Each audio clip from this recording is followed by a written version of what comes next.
할렐루야. 한 해 동안 하나님께서 우리와 함께 하셨습니다. 우리 앞뒤 좌우에 계신 분들과 함께 이렇게 인사하겠습니다. 감사합니다. 하나님이 함께 하셨습니다. 아멘. 여러분, 오늘 함께 봉독한 말씀을 가지고 절망을 버리십시오, 이런 제목으로 함께 은혜를 나누고자 합니다. 비행기를 타거나 아니면 여객선을 타면 반드시 기장이나 이 선장이 기내 방송을 합니다. 여러분을 목적지인 이곳까지 2017호를 항해해온 김정일 기장입니다. 2017호가 요금도 안 받고 공짜로 우리를 여기까지 데려왔습니다. 이제 여러분 내리실 때에는 모든 슬픔, 걱정, 괴로움, 병만은 절대로 가지고 내리지 마시고 두고 내리시길 바랍니다. 그리고 여러분, 반가운 소식은 또 공짜로 준비된 2018호를 갈아타시길 바랍니다. 2018호는 타는 순간부터 여러분 웃음꽃이 활짝 피어나고 기쁨과 건강과 화목과 행복이 가득 담고 있다는데, 여러분 반가운 소식은 무료라고 합니다. 마음대로 가져가시길 바랍니다.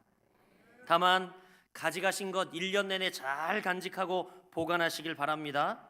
그러기 위해서는 날마다 찬양 소리가 2010호로를 쩌렁쩌렁 울려야 하고, 그리고 여러분 또 적어도 매일 아침 저녁 하나님께 전화 드려야 합니다.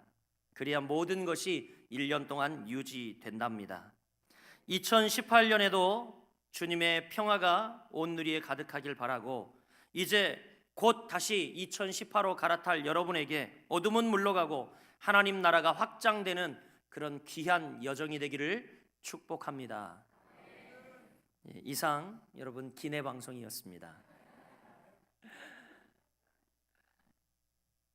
사랑하는 여러분, 어느 날 실제 있었던 사건인데, 한 러시아인이 냉동차 안에서 일을 하다가 이 안에 열심히 들어가고 있는 이 사람을 발견하지 못하고 누군가 밖에서 냉동차의 이 문을 닫아버린 겁니다.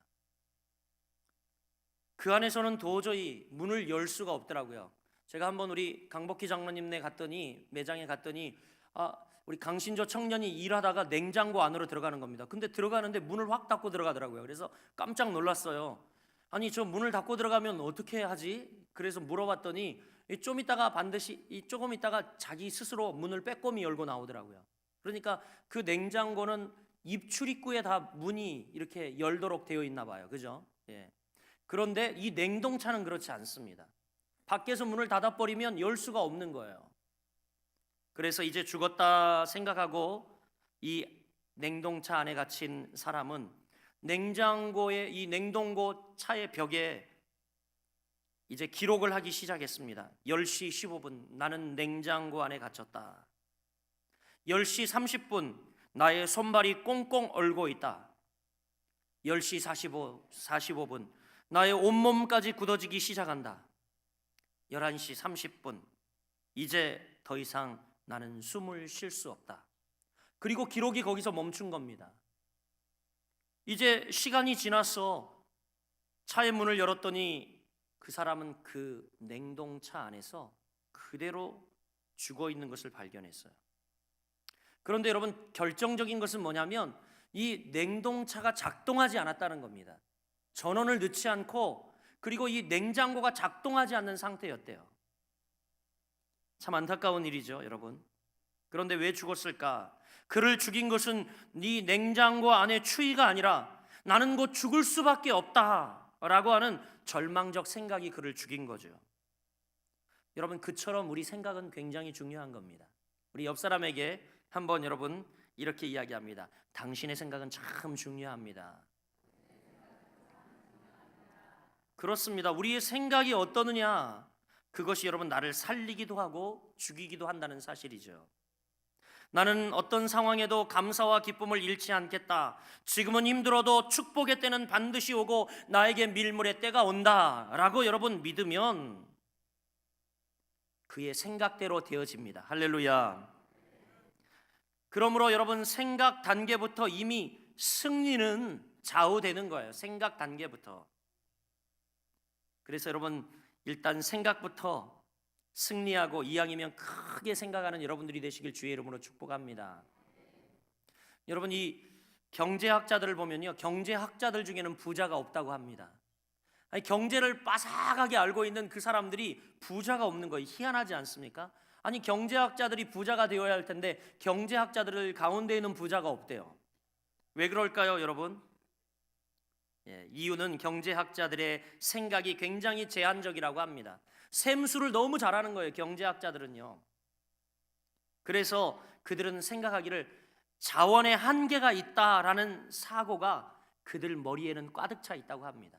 그렇지, 내가 가진 물질의 한계는 이거고, 우리나라의 경제의 한계는 이거고, 또 우리 교회의 물질적 이 돌파구는 여기까지밖에 없고, 이렇게 그들은요 생각하기를 자원은 한계가 있다라는 사고 가운데에 경제학을 펼치니까 그런 제한된 사고 가운데에 큰 부자가 되는 일은 결코 있을 수 없다는 거죠. 그들의 제한적 사고가 그들을 부자로 만드는 일을 막는다고 합니다. 여러분, 그렇지만 반면에 돈도 여러분 생각대로 모인다라는 이야기가 있어요. 돈도 결국 생각대로 모인다. 즉, 세상에 할 일이 많고 돈 벌 방법도 많다, 이렇게 긍정적인 배포를 가진 사람들이 큰 부자가 된다고 합니다. 여러분도 잘 알다시피 제가 한 이야기 어디서 많이 들은 듯 하잖아요. 우리나라 모 대기업 회장을 지냈던 한 분이 그랬어요. 세상에 할 일이 많다. 그렇게 생각하니까. 그러면서 그분의 자서전에 보면 이렇게 이야기합니다. 저 길거리에 떨어져 있는 휴지가 종이 조각이 사람들 눈에는 쓰레기로 보이지만 내 눈에는 뭘로 보인다고요? 돈으로 보인다라고 이야기를 한 거예요. 그러니까 여러분 부자가 된 겁니다. 부자 되기 다 싫으신 표정이에요. 여러분, 삶은 믿음대로 됩니다. 할렐루야. 삶은 믿음대로 돼요. 믿음대로 생각하고 믿음대로 행동하면 뭐가 나타나냐면 역사가 나타납니다. 하나님의 역사가 나타나요. 믿음대로 생각하고 믿음대로 행동하면 하나님의 역사가 나타난다는 겁니다. 예수님은 자주 제자들에게 말씀하셨어요. 그리고 사람들에게 말씀하셨어요. 내 믿음대로 될지어다. 우리 옆 사람에게 선포합니다. 내 믿음대로 될지어다. 아멘. 여러분, 크게 믿으면 크게 받을 수밖에 없고 작게 믿으면 작게 받을 수밖에 없습니다. 그리고 아예 안 믿으면 못 받을 수밖에 없는 게 믿음의 법칙인 거죠. 복은 믿음으로 발벗고 나서서 발바닥 흔적을 남겨야 우리가 차지할 수 있는 거라는 것을 여러분 깨달으시길 바랍니다. 요한복음 14장부터 16장에 이제 예수님의 고별 설교가 쭉 나오고 있어요. 요한복음 14장으로 시작해서 16장까지 쭉 고별 설교를 예수님이 하시죠. 예수님은 이제 이 제자들을 위해서 또 기도하면서 너희들에게 기도 응답을 내가 꼭 허락해 줄 것과 그리고 약속한 성령을 보내주겠다는 축복을 그들에게 합니다. 그러면서 고별 이야기를 계속합니다. 그러면서 마지막 예수님의 설교 말미에는 무슨 이야기를 하냐면 이제 장차 너희들에게 박해와 큰 환난이 올 것이다, 이런 이야기를 합니다. 그러나 결국 요한복음 16장 33절에 뭐라고 이야기하시는 줄 아십니까? 세상에서 너희가 환난을 당하나 담대하라, 내가 세상을 이기었노라. 할렐루야. 우리에게 시험, 환난, 고통, 이건 필연이라는 거예요. 피해갈 수 없다는 거예요. 그러나 담대하라, 내가 세상을 이기지 않았느냐라고 말씀합니다. 할렐루야. 우리 한번 이 말씀 선포해 볼까요? 세상에서 너희가 환난을 당하나 담대하라, 내가 세상을 이기었노라. 아멘. 아멘. 여러분, 비록 환난이 있거나 핍박이 있거나 곤란한 중에 있을지라도 성도에게는 최종 승리가 보장되어 있다는 주님의 약속이에요. 그래서 어떤 신학자는 이렇게 이야기했어요. 성도는 이겨놓고 싸우는 존재다. 그러니까 성도는 싸워서 이김을 쟁취하는 게 아니라 이미 예수께서 승리를 이루어 놓으셨어요. 그래서 우리 성도를 뭐라고 이야기하냐면 이겨놓고 싸우는 존재다. 할렐루야. 우리 옆 사람에게 당신은 이겨놓고 싸우는 존재입니다. 아멘. 그렇게 믿습니다. 요한계시록 말씀도 마찬가지죠. 말세에 관한 두려운 환상이 많이 등장합니다. 우리는 극히 일부 보았지만 이제 앞으로도 요한계시록에는 많은 재앙들, 그리고 환난들, 말세에 두려운 여러 현상들과 그런 일들을 우리에게 보여주죠. 동시에 여러분, 이런 말씀들이 있는데 간간히 뭘 보여주냐면 오늘 본문처럼 천국 환상을 보여줍니다. 그래서 그 두려움을 우리로 이겨내게 하시죠. 본문의 환상은 요한계시록 5장의 천국 환상과 유사합니다. 요한계시록 5장 이전의 말씀이 뭐였어요? 7교회에 진노를 퍼붓고 있는 예수님의 말씀이었어요. 그리고 5장에 뭘 이야기합니까? 천국 환상을 보여주셔요. 위로하는 거죠. 그리고 또 그 이후에 6인을 떼는, 임봉된 책을 떼는 아주 굉장히 무서운 과정을 본문 중에 보여줬어요. 특히 6장을 중심으로 보여줬는데 거기에 보니까 무서운 재앙들이 계속해서 환상 중에 보이고 쏟아집니다. 여러분, 그래서 요한계시록을 계속 읽는 성도들이 절망에 빠지고 두려움에 갇히게 만들죠. 그런데 우리가 지난주부터 보았지만 7장 어떻게 여러분 이 상황들이 바뀝니까? 구원받은 14만 4천, 그들이 흰옷을 입고 오늘 본문에도 이야기하고 있지만 종려나무 가지를 들고 큰 소리로 하나님과 어린 양 예수님을 찬양하기 시작합니다. 거기에 그칩니까? 오늘 12절 말씀해 보니까 그 찬양을 듣고 무수한 천사가 그 찬양에 같이 화답하며 같이 경배하고 있어요. 여러분, 얼마나 장엄한 모습인지 모릅니다. 오늘 본문은 말이죠. 사랑하는 여러분, 아무리 말세에 무서운 재앙이 내려도 하나님의 자녀에게 바로 최종 승리가 주어진다는 귀한 약속을 우리에게 보여주고 있는 말씀이 오늘 여러분 보고 있는 말씀이에요. 이 장면을 보면 성도의 복된 삶을 위해 특별히 3가지 확신이 필요함을 이야기해주고 있어요. 우리가 복된 삶을 살아가기 위해서 3가지 특별히 확신이 필요하다라는 사실을 보여주고 있는데, 첫째, 한번 따라해 보겠습니다. 구원에 대한 확신. 성도의 복된 삶을 위해 우리가 가져야 할 첫째 확신이 뭐냐? 구원에 대한 확신이라는 걸 보여주고 있어요. 이제 말세에 대전쟁과 지진과 대재앙이 있어도 우리가 믿음을 가지고 있으면 어디 갈까요? 천국 갑니다. 아멘.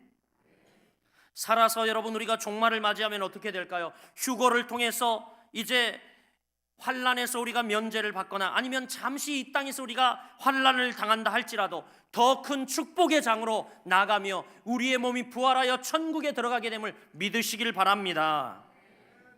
여러분, 그 어떠한 상황 가운데에도 예수 그리스도를 영접한 하나님의 백성들, 이 성도들은 절대 여러분 구원을 잃지 않습니다. 성도에게는 재앙조차 구원의 은혜를 빛내려는 하나님의 조치인 거예요. 재앙이 쏟아지고 환난이 쏟아진다. 이건 여러분 우리의 구원이 더 멋지게 드러나게 하는 하나님의 뭐예요? 배경 장면이에요. 배경 장면. 사도 요한은 지금 요한계시록을 받고 있지요. 그 환상을 지금 앞모섬에서 받고 있습니다. 여러분, 얼마나 무서운 환상입니까? 그런데 이런 무서운 환상을 보면서도 사도 요한은 결코 두려워하거나 낙심하지 않았어요. 왜냐하면 이 무서운 환상 중에도 사도 요한이 본 것은 천국에 구원받는 무리들, 그들을 보았고 그들이 하나님을 찬양한 주제가 오늘 10절에 이야기하고 있는 바로 구원이었기 때문입니다. 구원하심이 보좌에 앉으신 우리 하나님과 어린 양께 있도다. 여러분, 요한이 분명히 낙심할 처지예요. 고령의 나이, 무인도 밤모섬에 갇혔고 혹독한 추위와 노동과 배고픔, 그리고 또 언제 죽을지 모르는 사실 사형대기 상태. 그럼에도 불구하고 전혀 두려워하거나 전혀 무서워하거나 떨리지 않고 있어요. 왜요? 오늘 10절 말씀, 구원하심이 보좌에 앉으시 우리 하나님과 어린 양께 있도다, 이렇게 고백하듯이 그는 이 어려운 상황 속에서도 구원의 확신, 그것을 붙들고 있었기 때문이죠. 여러분, 왜 우리에게 구원의 확신이 중요할까요? 구원의 확신을 가진다면 우리가 어떤 고난도 능히 이겨낼 수 있기 때문입니다. 그래서 말세에 무엇보다 필요한 것이 여러분 돈이라고 생각하십니까? 명예라고 생각하시는 분이 있는데 말세에 진정 필요한 것은 믿음인 줄 믿으시길 바랍니다. 믿음이에요. 말씀이에요. 예수님은 요한복음 14장 1절, 아까 말씀드렸듯이 14장부터 16장까지는 예수님의 유언격이에요. 그런데 14장 1절에 뭐라고 이야기하냐면 너희는 마음에 근심하지 말라. 하나님을 믿으니 또한 나를 믿으라. 이렇게 이야기합니다. 여러분, 이 땅에서 우리가 천국을 살고 종국의 천국에 가려면 하나님을 믿어야 합니다. 그러나 이 믿음이 쉽게 생기지 않는다는 거죠. 누가복음 16장에 보면 부자와 나사로의 이야기가 나옵니다. 그런데 거기에 보면 죽은 자가 이제 다시 부활해서 전도하고 천사가 찾아와서 전해도 믿지 못할 사람은 믿지 못한다는 거예요. 이걸 뭐라고 이야기합니까? 죽어도 안 믿어져. 이렇게 이야기하는 거죠. 정말 죽었는데 저는요, 여러분 같으면 이런 상황이라면 믿겠어요, 안 믿겠어요? 저는 만약에 예수님이 지금 나에게 현현하셔서 정일아 내가 너를 구원했다니? 그러면 너무 힘이 나고 그리고 제 믿음이 흔들리지 않을 것 같아요. 그런데 지금 이런 상황을 맞고 있는 이들 어때요? 믿어집니까? 안 믿어집니까? 그 사실과 사건이 믿어지지 않는다는 거예요. 믿음이 이렇게 여러분 쉬운 게 아니에요. 그래서 여러분이 지금 믿음을 가지고 그리고 이 자리에 앉아 구원받은 하나님의 백성이 되었다는 것은 하나님의 선물 중에 선물인 가장 귀한 선물인 믿음이라는 선물을 받았다는 증거입니다. 할렐루야. 우리 옆 사람에게 이야기합니다. 나는 받았다. 나는 믿음, 구원 받았다. 할렐루야. 그렇습니다. 그런 의미에서 믿음은 하나님이 우리에게 주신 가장 복된 선물입니다. 지금 여러분 믿을 것이 무엇이 있습니까? 여러분이 붙들고 있는 돈이요, 한순간에 사라집니다. 몇십억짜리 빌딩도 한순간에 사라지는 장면을 여러분 보았잖아요. 뿐만입니까? 여러분 명예, 권세 얻을 때는 좋습니다. 그러나요, 그것이 여러분 얻어지는 순간부터 언제 잃을까 하는 불안에 떨기 시작하지요. 건강과 젊음 장담했지요. 그러나 여러분 그것도 한때예요. 한때 아닙니까 여러분? 저 오늘 여러분 이 앞에 희끗희끗하고 그러더니 없어졌잖아요. 사실 염색 안 하려고 그랬거든요. 그리고 머리를 딱 잘라놨는데 백발인 거예요. 예, 무슨 말인지 이해되세요? 그래서 할 수 없이 거울을 보면서 자포자기하고 다시 해주세요 그랬어요, 염색을. 이 젊음 그랬지만 여러분 벌써 이렇게 사그러들어요. 그리고 386 세대 저랑 같이 걸어왔던 동지들 어떻습니까? 한때 우리 가슴을 뜨겁게 했던 이데올로기에 대한 열정도 이제 다 식어버리지 않았습니까? 저번에 일본 지진, 이번에 경주와 포항에 있던 지진, 여러분 한번 이 장면을 보면서 무엇이 생각되셨습니까? 땅이 흔들리면 땅 위에 세운 모든 것들이 다 쓰러지고 맙니다. 얼마나 여러분 허망한 일입니까? 그러기에 우리는 더욱 천국 소망을 가지고 살아가는 귀한 종들이 되어야 할 줄 믿습니다. 인생, 이것은 쉽게 정의하면 사명을 따라 사랑하며 살라는 하나님의 숙제 기간이에요. 그러니까 지금 인생이란 우리가 하나님이 우리에게 주신 사명을 뭐 하는 기간이에요? 숙제하는 기간이에요. 숙제. 이제 천국 가면 숙제 검사 맞습니다, 여러분. 예, 옆 사람에게 이야기합니다. 숙제는 잘했남? 이 땅에 여러분 우리가 지금 존재하는 이유는 그냥 천국에 가면 좋잖아요. 그런데 이 땅에 존재하는 이유는 사명을 가지고 이 땅에 와서 하나님의 사명을 이제 우리가 열심히 완수하는 숙제 기간 중에 있는 거라는 겁니다. 그러므로 현재의 자리에 안주해서는 안 됩니다. 때로는 시련과 고난과 고통이 우리를 찾아온다 할지라도 더 나은 내일과 천국에 대한 소망을 우리는 결코 포기해서는 안 됩니다. 이제 다윗은 늘 주님 앞에 고백했죠. 나의 힘이 되신 여호와여, 내가 주님을 사랑합니다. 그를 구원하신 주님, 그를 만나주셨던 주님, 그의 산성과 요새와 방패와 구원자 되셨던 그 주님을 그는 알기에 늘 주님 앞에 고백했어. 주님, 나는 주님의 구원 감사합니다. 그리고 그가 범죄한 이후에 이제 나단 선지자가 와서 죄를 지적질할 때에도 정말 분노하거나 그리고 그 죄 앞에 대항하지 아니하고 자기가 이 심판을 수용하며 뭐라고 이야기했냐면 너무 겸손하게 하나님 나에게 이 구원의 즐거움을 회복시켜 주옵소서. 죄로 인하여 무너지고 죄로 인하여 식어지고 죄로 인하여 정말 어찌할 수 없는 이 마음 가운데 찾아온 구원 이 가운데 떨어질까 하는 불안한 마음, 이걸 회복시켜 달라고 여러분 기도하고 있어요. 사랑하는 여러분, 죽음도 내 생명을 삼킬 수 없다는 구원의 확신이 우리 가운데 있다면 어떤 시련, 어떤 실패, 어떠한 여러분 흔들림 가운데도 우리는 결국 찬란한 내일을 소유하고 종국적으로는 우리가 저 천국의 주인공이 될 줄 믿으시길 바랍니다. 우리 옆 사람을 향하여 V, 그러면서 고백합니다. 나는 천국 주인공이다. 할렐루야. 둘째, 여러분 우리에게 가질 확신에 대해 이야기하는데 본문은 어떤 확신을 가지라고 이야기하냐면 제가 첫째 구원의 확신을 가지라 말씀드렸어요. 오늘 본문은 우리에게 승리에 대한 확신을 가지라고 9절에 말씀합니다. 어떤 확신이요? 승리의 확신. 본문 9절을 보면 구원을 받은 큰 무리들이 이제 흰옷을 입고 손에 종려나무 가지를 들고 하나님과 어린 양을 찬양하는 이 모습을 이제 그리고 있습니다. 이 모습은 성도의 궁극적인 승리를 의미하는 거예요. 이제 함께 흰옷을 입고 14만 4천의 무리 된 우리의 정체성이잖아요. 천국 백성 된 우리가 함께 이제 흰옷을 입고 종려나무 가지를 들고 함께 이 어린 양을 찬양합니다. 어린 양은 누구인지 여러분 너무 잘 아시잖아요. 바로 우리 성도들에게는 이렇게 궁극적 승리가 보장되어 있다는 것이 요한계시록의 핵심적 메시지예요. 물론 내용상으로 보면 재앙이 더 많고 내용상으로 보면 여러 환상 중에 우리를 불안케 하는 여러 저주와 그리고 이 마지막 때의 징조들을 많이 기록하고 있지만, 그러나 여러분 요한계시록의 메시지 중에 메시지는 바로 성도의 궁극적 승리, 성도에게 승리가 보장되어 있다, 이것입니다. 할렐루야. 사실 요한계시록에 나오는 수많은 환상을 잘못 해석해도 괜찮아요. 한금옥 집사님, 잘못 해석해도 괜찮다고. 저한테 요한계시록 요즘 말씀을 보더니 도저히 이해가 안 된다고 저를 만나서 이제 하소연을 하더라고요. 목사님 몇 번을 읽어도 이게 이해가 안 돼. 이해할 필요 없어요, 여러분. 한 가지만 이해하면 돼요. 뭐예요? 바로 이 메시지예요. 결론적으로 요한계시록은 승리의 메시지, 이거죠.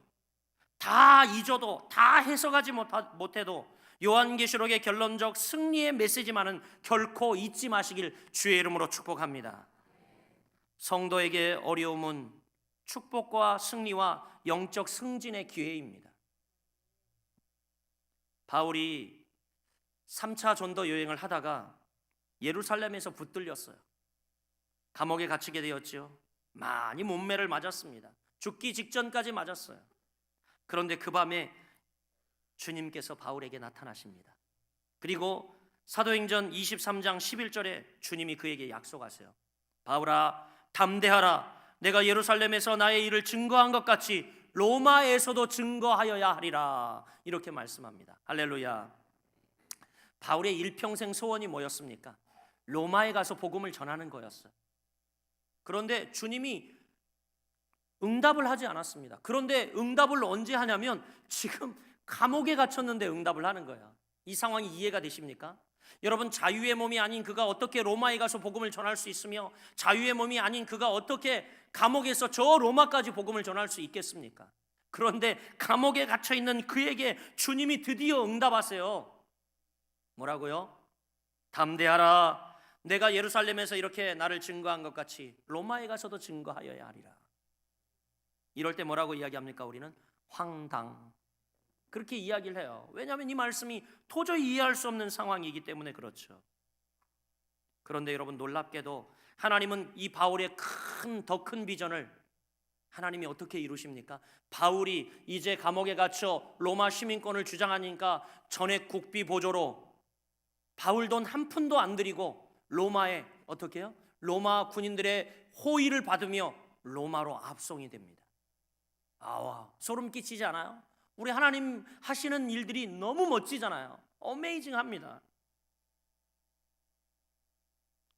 여러분, 오늘 우리 모습을 보십시오.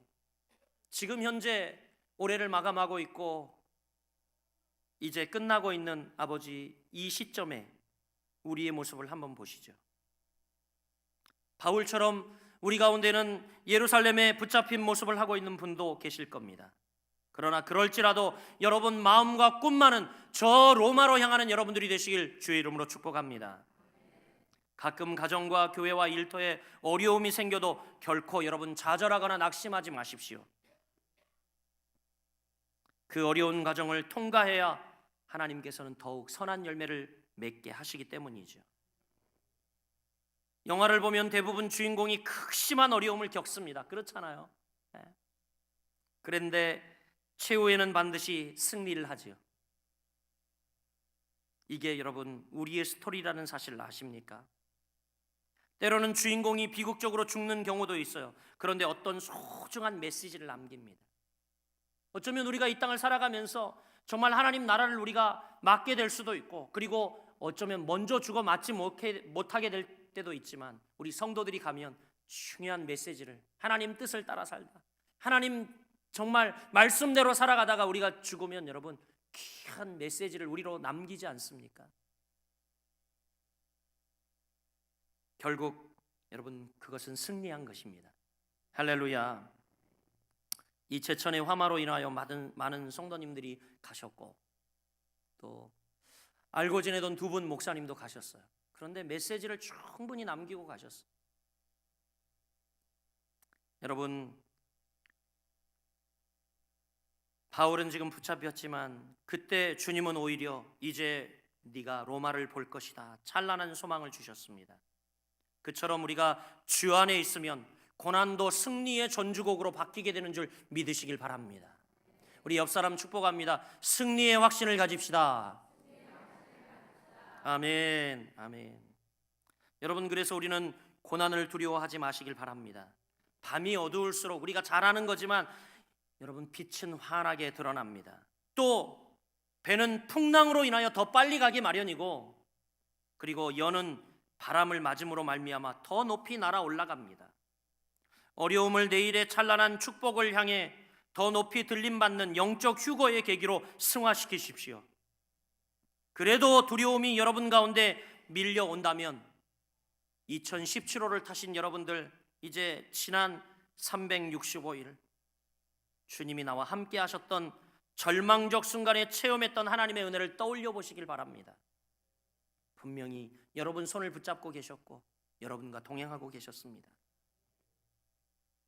그리고 여러분 살면서 너무너무 힘들면 이렇게 외치시길 바랍니다. 이 문제보다 하나님이 더 크다.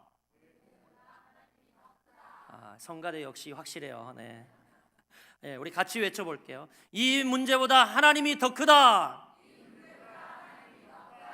이 문제보다 하나님 사랑 받는 내가 더 크다.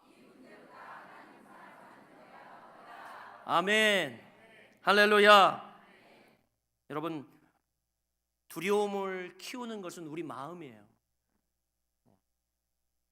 막 두려움이 찾아와서 막 그러는 게 아니라 두려움을 키우는 것은 우리 마음이에요. 그래서 막 이제 이게 막 불나니까 뭐라고 그래요? 저희 집사람부터 당장 여보 이제 목욕탕 어떻게 가지? 그러더라고요.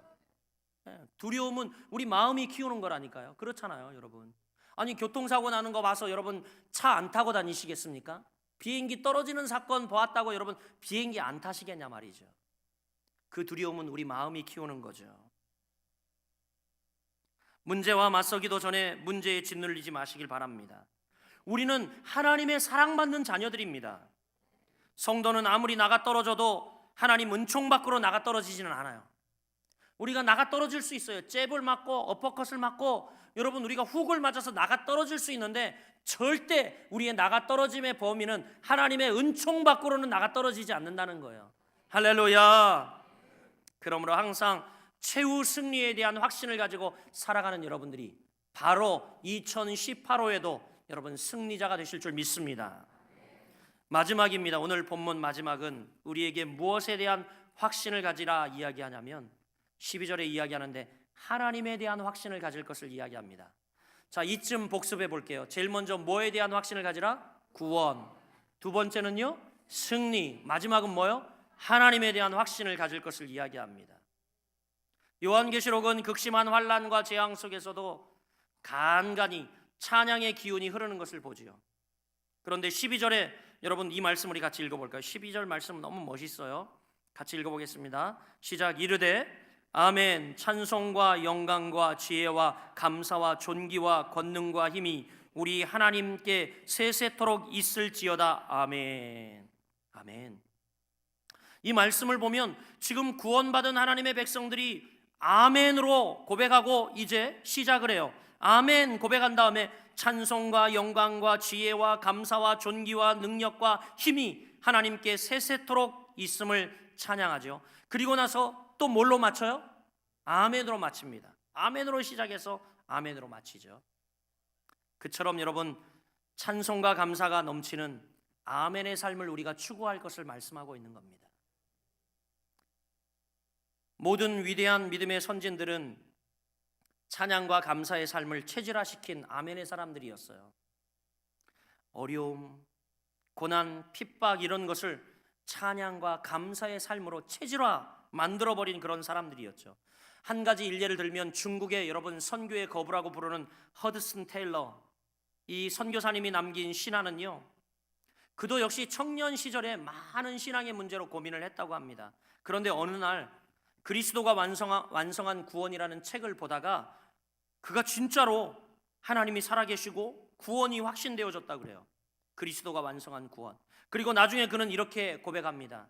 그때 저는 구원을 위해 제가 한 일은 없고 할 일도 없음을 깨달았습니다. 그때부터 내가 하나님께 드릴 것은 오직 찬양밖에 없음을 알았습니다.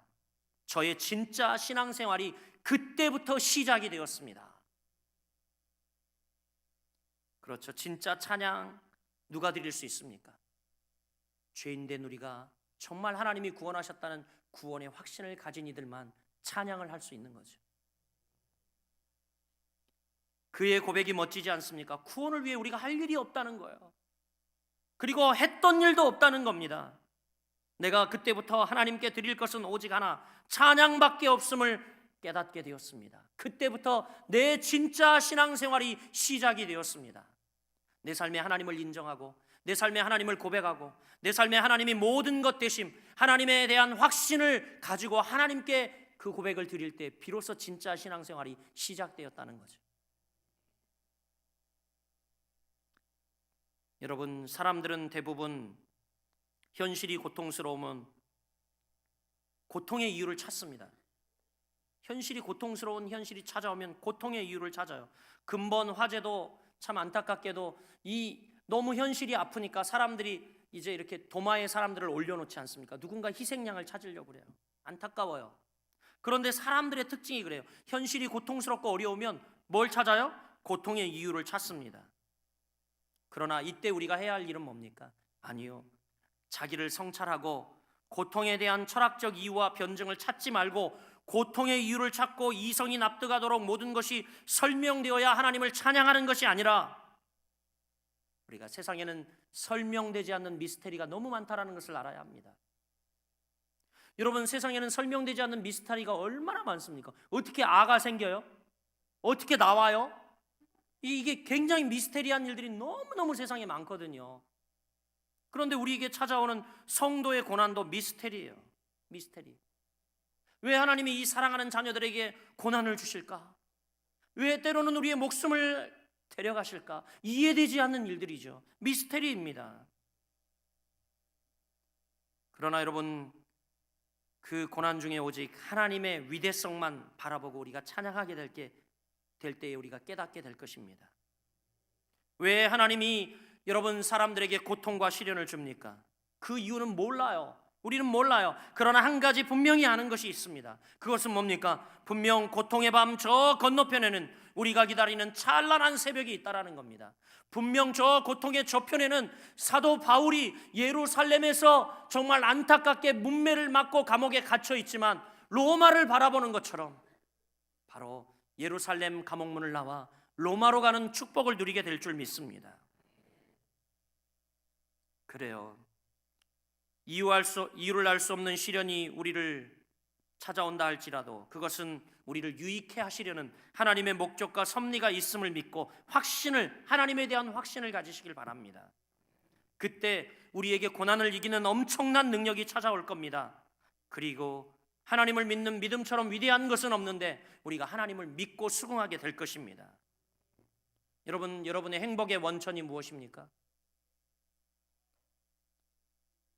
행복의 원천 무엇입니까? 대답이 안 나오는데 안타까워요.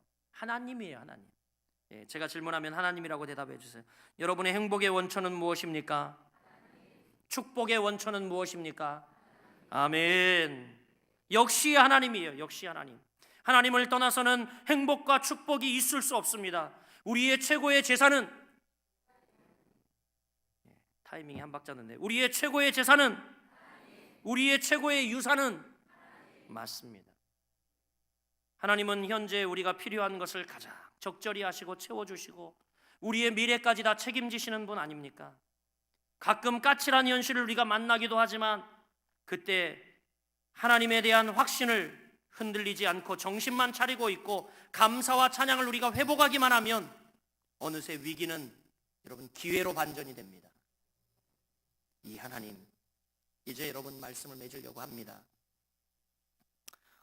어떻게 고난 중에 찬양과 감사의 고백을 우리가 할 수 있겠나? 어떻게 힘든 현실 중에 믿음의 말을 할 수 있고 마음에 안 들고 나를 해치는 그런 사람들을 위해 매일 간절히 기도할 수 있을까? 어떻게 판단의 눈을 사랑의 눈으로 바꾸고 입술의 큰 소리를 영혼의 큰 소리로 만들어 큰 소리 내지 않고 점차 선한 영향력을 미쳐나갈 수 있을까? 여러분, 긍정적인 생각을 하는 건 묵상도 중요하지만 긍정적 생각과 묵상만으로는요 인생의 이 무거운 짐을 우리는 벗지 못합니다. 인생의 짐이 무거워지고 고통스럽고 그럴 때 여러분, 우리의 최선의 선택은 하나님께 나와 예배하는 겁니다. 하나님께 나와 기도하는 겁니다. 그때 오히려 시간을 내어 교회 일에 봉사의 손길을 펼쳐보고 어려운 이웃들을 돌아보는 겁니다. 이 부분은 자신이 없나 봐요. 아멘이 적어요. 그러면 신기하게 자기 안에서 어떤 신비한 힘이 물밀듯 솟구쳐 오르는 것을 느낄 수 있습니다. 바로 그 힘이 우리 인생의 무거운 짐을 이겨내게 하죠. 지금 하나님 앞에서 엎드려 계시를 받는 요한처럼 얼마나 여러분 인생의 무게가 무거웠겠습니까? 다른 사도들 다 갔어요. 요한과 함께 예수님을 따르던 제자들 한 명도 남지 않았어요. 요한이 최후까지 남았죠. 다 죽었어요. 이 사람 저 사람 끌려가고 상황은 너무 점점 어려워지고 공포스러운 이때에 어떻게 그 무거운 무게를 이기고 그가 여러분 승리할 수 있었을까요? 바로 밤모섬 그 유배지에서도 하나님께 엎드렸어요. 그 섬에서 하나님께 예배했어요. 하나님을 만났어요. 여러분, 그 상황을 선택한 거죠. 여러분, 인생의 짐이 무겁습니까? 그러면 그때 하나님께 나와 예배하시길 바랍니다. 하나님께 기도하시길 바랍니다. 분명 내년에도 살다 보면 수시로 고난과 시련과 기도 제목이 생기지만 그때마다 교회에 나와 예배하며 주님의 십자가 앞에 우리가 엎드리고 말씀을 붙잡고 기도하십시오. 그러면 십자가를 통한 신비한 치료의 은혜가 여러분들에게 비추어질 것이고 그리고 여러분은 그 은혜를 체험하게 될 것입니다. 그 십자가를 붙들고 구원의 승리의 확신을 가지고 나감으로 마침내 예수 믿고 그리고 2018년 하나님의 귀한 축복을 받아 누리는 축복의 통로 그리고 여러분이 복의 주인공이 되시기를 주님의 이름으로 간절히 축원합니다. 기도하겠습니다.